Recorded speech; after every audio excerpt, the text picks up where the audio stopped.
You are listening to the People Centric Podcast, where we talk through the toughest challenges that people face at work and give practical advice to fixing those challenges. Thanks for joining our movement to create workplaces that are happier, healthier, aligned, and empowered by putting people at the center of all that we do.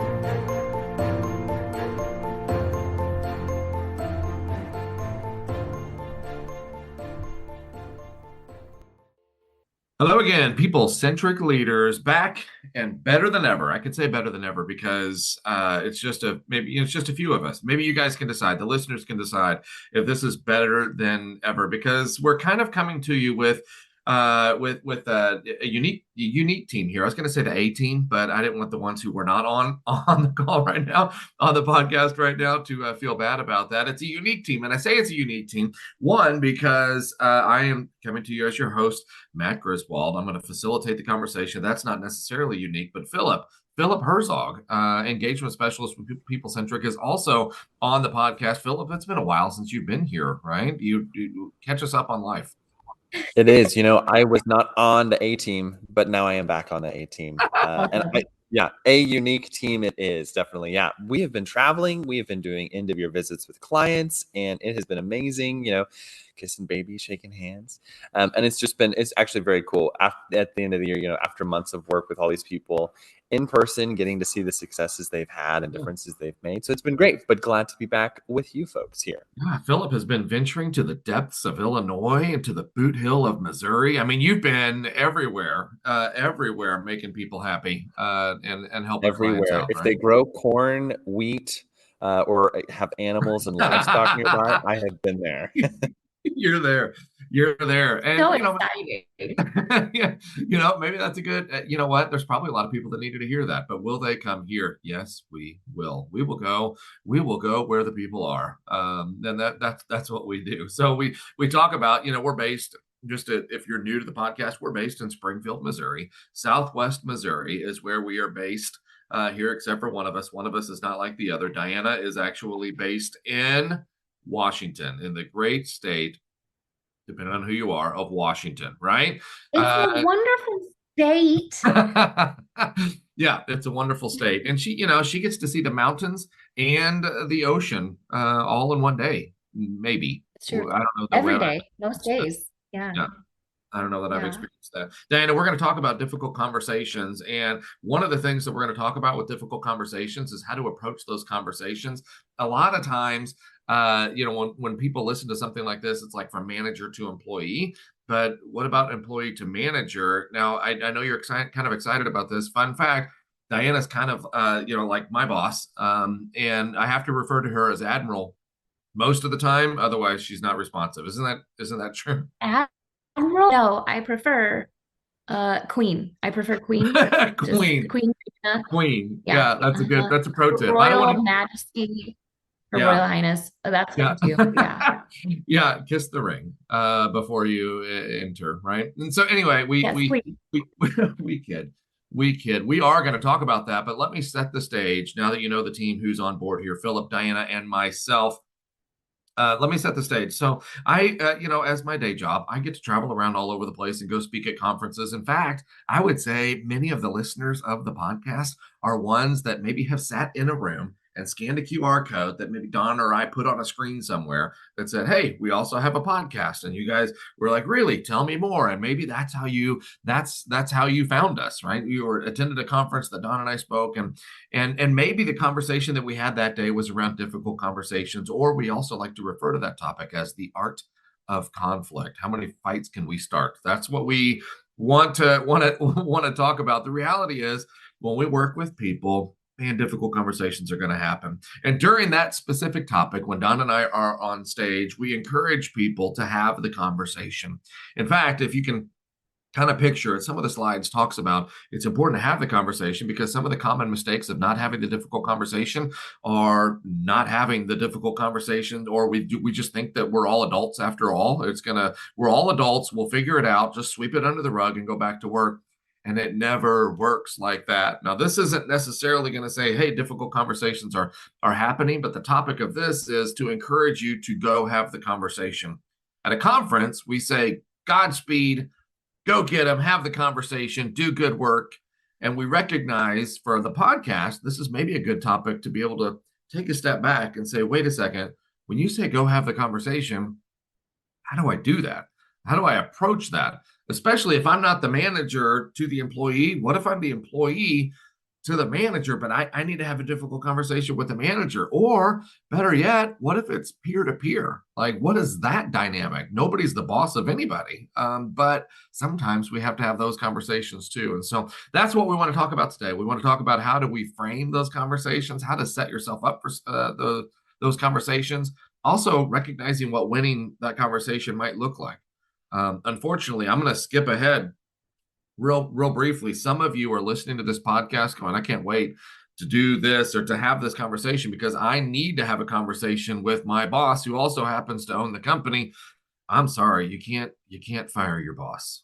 That's a spoiler alert right now. You can't fire your boss, no matter how much you want to. Diana, did you have thoughts about that? You unmuted for that. I don't know. I don't know. I mean, listen, we've all had those bosses that were like, you're terrible at this job and I could do it better than you.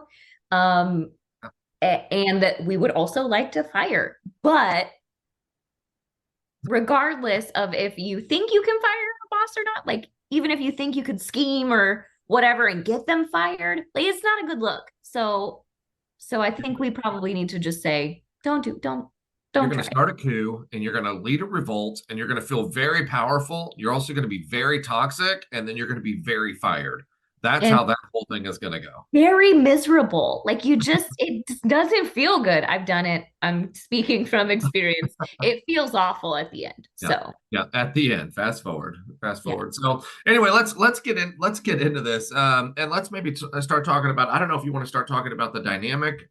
Let's choose your own adventure. Adult learning theory says adults like the autonomy and the direction that they go. So Diana, Philip, I'm giving you the opportunity, the autonomy to be able to select the direction. You want to talk about what dynamics might be at play from peer to peer versus boss to employee versus employee to boss? Or do you want to talk about what does winning one of these conversations? Why do we even have to have these conversations in the first place? Where do you want to go? I think Philip will agree because Philip and I are context people. So I think if we start with why is this important at all, it will help lead the rest of the conversation. What do you think, Philip? That's exactly the answer. I'm glad we're aligned. I'm glad we're having this talk now because I was reviewing my calendar and today I had it on there, overthrow people centric from within. And that was starting with, so I'm really changing my plans here. I'm excited about this podcast. This is great. Yes. Also, I feel like you may not understand the power and fury that I have within the organization. So tread lightly. I back down quickly. Yeah. Speaking of this whole topic and the calendar invites, it was a few years ago. Diana had Dawn's calendar and Diana put some invite for myself and Dawn, but it was like Monday of the week. And let me see who has been here. I had a calendar invite pop up on my calendar for like Friday afternoon, Matt and Dawn. And I'm like, and there's no context of anything. Matt and Dawn, I know that we typically fire people on Friday afternoons. I have no context for it. How do you approach that, right? I didn't know Diana created it. I thought Dawn created it. Matt and Dawn to speak. And so then I was nervous for a couple of days. Like, what do they want to talk about? What do they want to talk about? There's no subject. Listen, if I was gonna fire you, you would know it. That's what you would know it. All right. Good. Question it, you would know. That's what I'm going to say about it. So don't worry. Yeah. And if you were going to fire me, don't wait till Friday. If you're going to send the invite out on Monday, just do it on Monday. Just get it over with. Listen, if I want to fire you, I want you gone as quickly as possible also. So I'm not, I won't wait.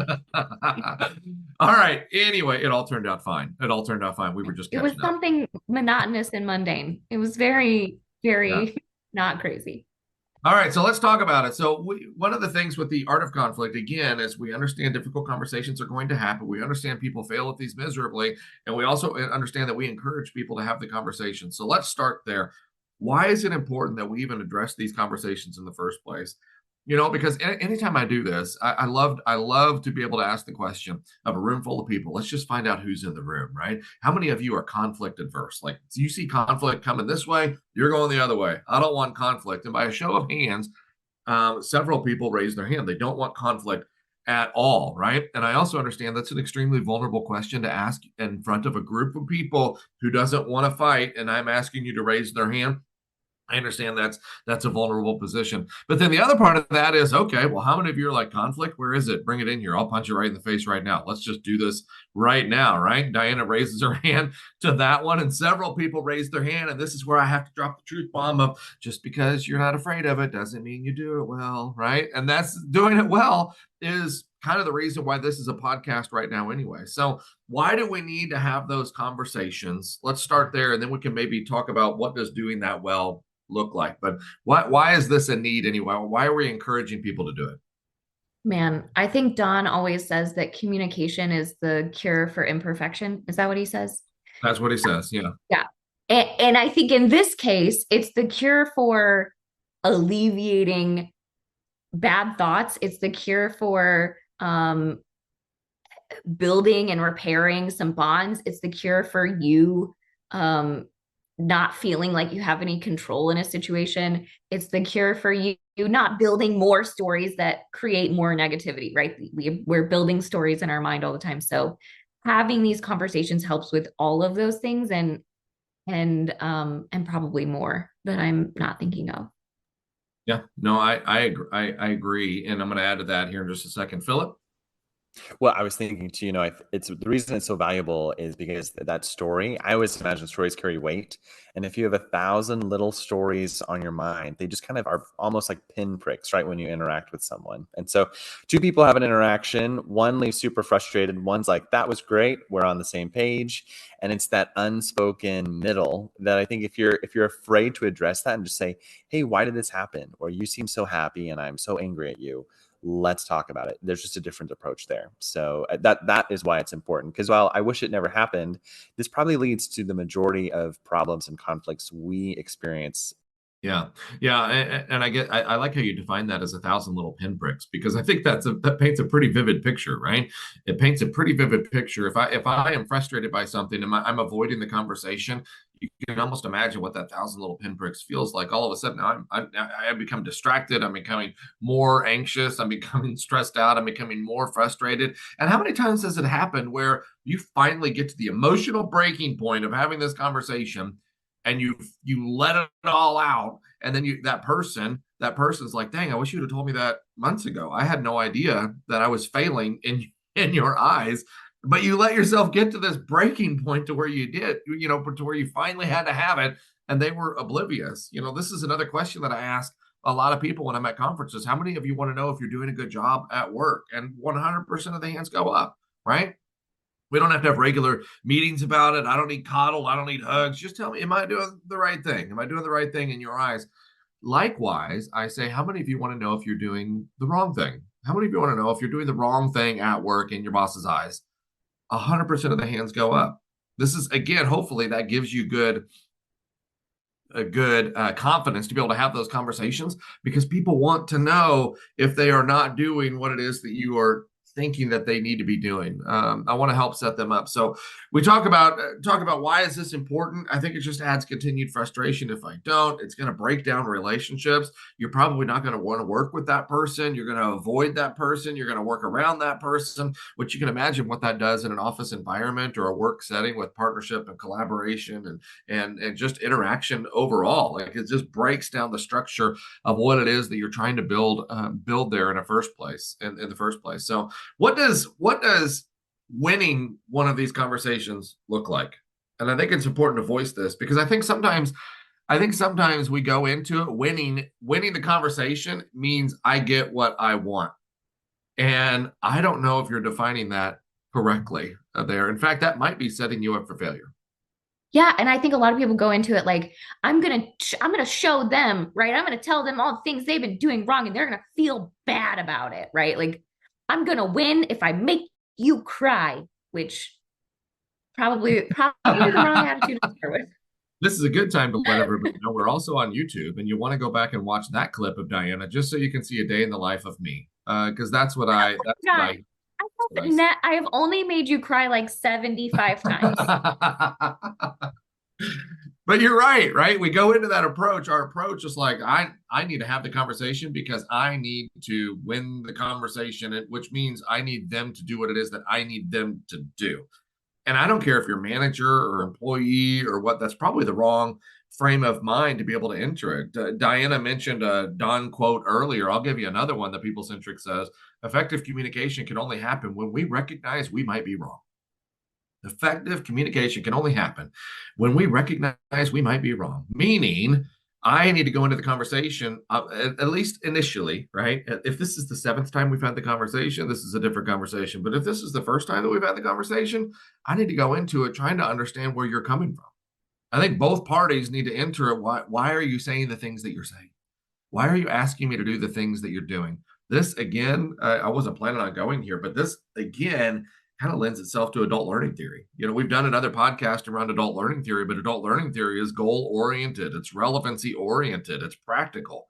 Why are you asking me to do the thing that you're asking me to do? Because I promise I'm not trying to be defiant, but to me as an adult learner, I don't understand why I would need to do that in the role that I'm in, or whatever that looks like. And so I need to have that kind of hat on as I'm approaching it, trying to understand where they're coming from, why they're doing the things that they're doing, because typically they're not out to sabotage you. They think they're doing the right thing. And it's important to understand where they're coming from initially. Philip. I was talking with a leader of an organization recently, and he said, I'm frustrated because people don't know what our goals are. And I put it on a PowerPoint and I showed them at our last all group meeting. I showed them what we're doing, what we are all doing together. And I said, do you mind if I ask you a little bit about this? Like, let's talk. So by the end, we were both laughing because he said, oh, wow, I see what I did. I told them this is our plan. And it was once. And adult learning theory, to your point, Matt, you have to say the same thing multiple times. And not just adults. Think of kids. Think of anyone, anything. Like hearing something once doesn't mean it's been communicated well. The other thing I was thinking too, the flip side, what a win for this looks like if you can have real conversations, even if they meander in a difficult territory. I think it makes your good conversations, your celebratory conversations, that much more meaningful as well. Because it's one thing if you're a person who says all the time, you're awesome and you're great and you're good. And if that's all you hear, but people around you see there's something else going on also, and you just never address that as a leader or a team, it devalues both sides. So now you can't effectively communicate when there are good things or bad things, because you either avoid them or the other. And so I think it's a good thing because it kind of levels the field and it makes good, and it makes what we can make better. I think that. Yeah, I appreciate that. I like that. And the other kind of following that approach, we're not talking about it, but some leaders might have just heard Philip and go, what? I thought it was good to be able to tell them what the goals are. The other part of that is bringing them along for the ride, right? They own what they help create. And so that's another teaching point, I guess, not necessarily what this podcast is about there, but one of the follies, in case you're stuck on that right now going, whoa, is that bad? No, that's good. But maybe I want to try to co-create some of those goals, or at least do my best to say, hey, here's some overarching things that we're shooting for, and then help them understand where they fit into those things so they can see a good path of helping you succeed, because that's what they want to do too. So anyway, let's talk about dynamic. And I don't know, we can maybe kind of glaze over the one on manager to employee. That's a certain dynamic. And I think when people are listening to the difficult conversations talk, this has been my experience, the art of conflict talk, they're hearing it from, if I'm a manager and I have to have a difficult conversation with an employee because clearly the employee is messing up, right? Then okay, I know how to approach that. But there's other dynamics at play here. There's other dynamics. What if I am the employee, but I need to have a difficult conversation with my boss? Or what if I am an employee and somebody else is also an employee? Nobody's the boss of anybody. We're on the same hierarchy level, but I feel like they're not operating in a way, one, that helps us achieve our goals, but two, sometimes, and this might be difficult to grasp here, but sometimes we work for the same company, but our jobs or our roles have competing interests. And this is a little bit difficult to maybe wrap our minds around. So I'm going to use Don as an example. Don is a recovering engineer, former chemical engineer, and did all the engineering things as an engineer might do. And Don talks about his onboarding, his very first day of onboarding. He went through the company onboarding. And then he had the engineering onboarding from the other engineering groups, right? Which sounds very intimidating. And he goes into with the engineers, and they stopped him and they said, "Hey, listen, property accounting is your enemy, right? They're going to try to stall all the things that you are trying to do around here. Property accounting is your enemy." And there's a great story that goes along with that, where that's what he thought. And so that's how he treated them. And they had to kind of finally get aligned. They're same hierarchy level. We're both, nobody's the boss of anybody, but we're not working well together. And we need to work well together for the overall success of the organization. Diana. Well, and I think there's a lot of times where people have different ways that they work and it causes conflict, right? Like Matt, you and I don't work the same. And when we're on the same level doing the same job, that can become really frustrating, and it could easily build a lot of different stories. We work well together, but it could build stories, and it could like cause people to be frustrated with someone that you work with every single day. And I think those things are really difficult to talk about. And then again, the managing up, right? If your manager is doing things that is really affecting you and how you work, and you need to have that conversation, those conversations are scary. Like they're intimidating and they're hard. And, you know, when you schedule that meeting, your palms get all sweaty and you don't want to do it. Like you just don't want to do it. So I love that we're talking about it. So you just, you gave one of the pro tips there. How do we approach that? Let's say, for instance, it is an employee to manager, and you said schedule the meeting. Sometimes we go from an emotional place where there is nothing scheduled, but I am finally just going to barge into your office and demand that things change around here. I don't know that that's going to hit the right note of what it is that you're trying to accomplish. And so, in addition to scheduling the meeting, what are some of those other things that I need to think about? If I am that employee that's thinking about this, what do I need to think about or consider, at least in my approach? How am I defining winning here? Like what tips do we have if this is something that somebody listening is needing to a path that they're needing to walk down? Oh, I like that. Yeah, I think you just touched on one of them. It's defining the win. What would winning look like for you, right? And I'm not saying winning is you get all that you want. Winning, be really honest about what would change the situation and what would make you feel good if you left that room and things happened. So I love defining the win, scheduling the meeting, not going into it with like this heightened emotional state. And then I also think in any of these conversations, try really hard to see the other person's perspective and ask a lot of questions. I think when we can go in and say, here's what I have been seeing and feeling, what do you see and feel, right? Like what's happening on your end? Because from how I'm seeing it, it feels like this is happening, but tell me how you're seeing it so that we can know what's happening in each other's worlds. Diana, I want you to piggyback on this too, because you kind of went there, and we have another podcast about that whole topic, and you're that's the opposite of assigning intent, right? Because if I could go in there and say, this is why you're doing what you're doing, and none of us like it around here, which is the idea of assigning intent. But what you're saying is asking the question instead of maybe making an observation. So you're saying, why are you doing the thing that you are doing, instead of me assuming I know, right? Which is detrimental too.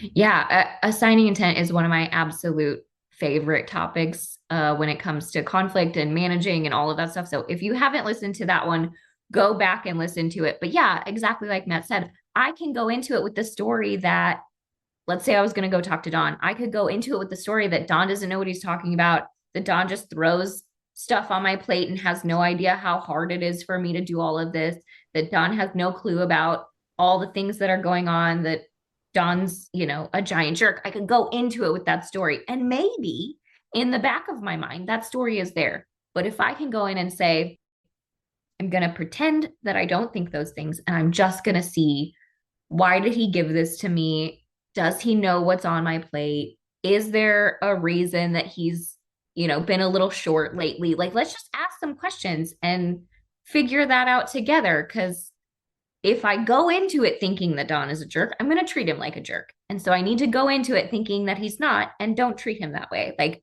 treat him as a respected and valued human instead of treating him like I might think of him. And I think the important part of that, because there might be, again, I can hear people, I'm trying to look at the other side of this all the time. No, my boss is a jerk. No, you don't know my boss, right? And we're not saying to go in with that perspective because you're soft, right? We're saying go in with that perspective, because if you go in with the other perspective, there's no chance you're winning that conversation. If the goal is trying to come to like some sort of a mutual agreement or some sort of common ground, then I need to have that approach as I am having that conversation as well. And I need to they kind of take that approach, not because you're soft, but because you're trying to get to an in solution there too. Philip, I'm sorry, I think I cut you off. What were you going to add? No, spot on with what you guys are both saying. It's that idea. I think if you have respect for this person, if it's a hard conversation, you have respect in history. That's one thing. But your point, if you're like to the person who says, my boss is terrible and doesn't respect me, or I think that they're terrible and doesn't respect me and they're not going to listen to me or hear me. And no matter who your boss is, I think going in with a statement of also like, I know, and whether you say this or not, it's probably helpful if you say it, if it's true. But like, I know my boss wants success for our organization, right? Or for our team. I'm not here to make our team worse. They're not here to make our team worse. So sometimes saying that, when you come in, before you even say all the things like, hey, before we really get into this, I just want to share, I know that you want success for our team. I know that these are things that you care about as well, kind of creating that. And I think what also is helpful in communication, especially when hard things are being talked about, is the clarifying, this is not what I'm saying. So you make your statement. And then if you think, they might think, oh, you're saying I'm a terrible person, I'm a terrible leader. I am not saying that you're a terrible leader. I am not saying that you do not care. I think that's one thing people miss, because if you don't clarify the nots, their mind is going to go there. And after the meeting, they could say, well, you're like, no. So if you just say it up front, this is what I'm saying. This is what I'm not saying. I'm not saying this. And you go back, this is what I'm saying. And then to Diana's question, what do you think, though? I want to hear from you. And what are your understandings and your thoughts? And I think it's a healthy way to mitigate some miscommunication that can happen. No, I like that. And I think, you use the word respect. There's got to be a certain amount of respect level there too. I think something else that needs to be there is trust. If I am trying to have that conversation, I need to trust that you have the best intentions. Maybe we just got sideways just a little bit, right? I trust that you still love the company. I trust that you still think I'm valuable. I trust all of those things. But right now, this is the way this feels. And so there needs to be a certain amount of trust. If the only time you bring somebody in, or the only time you have a conversation with that certain person is when something's wrong, you probably have not done a great job of establishing respect and trust. And so they're just always on guard. If you're wondering why they're offensive, always on the offensive like that, it's probably because we haven't done a good job of nurturing that relationship before I actually needed the relationship. You know what I mean? Like I gotta spend some time building a relationship with those folks, so that way it's an easier conversation to have. The other thing that I would say too, as far as this is concerned, let's put ourselves in the manager's shoes. And somebody is approaching us, and my employee is approaching us. I have two choices of how I can respond to that. It seems, right? Maybe there's more choices. But it seems like the obvious two choices I have is to say, how dare you, right? Like, I am the boss, you are the employee. Do you not think that I know how this works? Or, almost take that mindset. Not that you would say those things, but almost take that mindset. Your employees can feel that, whether you say it or not. The other approach, though, and this is the challenge that I always ask people whenever I'm on stage delivering this content, stuff like this, is if I'm a manager, don't you want to know? Don't you want to know if the employees are frustrated by certain things? The other part of that is, if I'm a manager, have you done the takeaway? Have you done a good job of creating a space for your people to be able to bring whatever concerns to you? It does not mean that you have to do all the things that your people are saying that you should do, right? That's a difference in the mentality. But have you done a good job of creating a space where your employees feel comfortable to be able to bring you those things? I've talked to so many managers and leaders who have said, I ask them all the time what it is that I can do differently around here, and they never have anything for me. But me on the consulting side, I know they're frustrated because they'll come to me. They're not going to the manager. They'll come to me. So, the difficult truth bomb there for that leader or that manager is, maybe it's not the fact that you're asking the question. Maybe it's the fear of the response if they actually brought something to you, right? And so it's just easier as an employee to keep my head down. And I don't want employees just keeping their head down. I want them to proactively head up, knowing the goals and knowing the team, knowing the dynamic, and we're all rowing in the same direction. That's the goal. Diana, what were we going to add? I was going to say, for the employees, I could hear a lot of them saying like, well, there is no space for that, and I'm not comfortable doing that. And I want to remind them that like comfort isn't always easy, right? Just because they've made the space, just because a boss may be say like, yeah, my door is always open, doesn't mean it'll go be an easy conversation. Because Don, our leader, super has made the space, has made everyone feel safe. And when I have to have those conversations, it's still nerve-wracking. So it still feels uncomfortable, even though he has made all the space in the world for us to be able to do that. It's still hard. So I just wanted to warn people, like, even if you are in a safe space, this kind of conversation is still going to feel difficult. Good, noted, right? And especially if you're one of those first people that raised your hand that said, I am conflict adverse, then it might feel real rough, right? It might feel real hard there too. But hopefully we talked enough about why it's important to have it that we can kind of get over that emotion or at least start the conversation. And, it needs to have mutual respect from both sides. I think the last tip that I would maybe throw out there from this dynamic, instead of leaving a laundry list of things that you need your leadership to do because you're just really frustrated about these things, I would also encourage you to prepare yourself to come with maybe some potential solutions of how you think that we could overcome some of those things instead of just dropping it off at the doorstep and saying, you don't have enough to do. Clearly, you just sit in your office all day, right? We need all of these things. I've talked to the people. Here's our list of demands. And it's not that you would say that, but I promise you that's what they hear. Right? I'm the voice of the people. They've sent me as their representative. This is what you need to do. And now it's a hostage situation, and we don't negotiate with terrorists. That kind of a thing. That kind of a thing. And so maybe come with some potential solutions of how you think we could overcome these. And you might also recognize, listen, I recognize I'm asking for maybe a heavy lift, or I know there's 5 different things on here. Maybe there's just a couple we could focus on initially, right? And you need to be a part of the solution in that conversation, even if you're the one that is starting that conversation. Yeah. And I think you always say, be okay with hearing no, but ask why, right? Like, if the answer is, if you come with these things and say like, I really need this stuff, I really need this help, and the manager's like, I can't, then you're totally okay with saying, well, can you explain why? Can you tell me why? Like, why or why not? What's holding it back? Where's the barriers? Can we move something? Like, be able to hear the no, but ask for a clarity on the no. Yeah, that's another one of those adult learning principles. I think adults are okay with the answer no, as long as they know why the answer is no. Instead of a blanket, nope, can't do that. All right, then going back to work, right? But if I know the why of why the answer is no, then I'm much more likely to accept the no. Philip.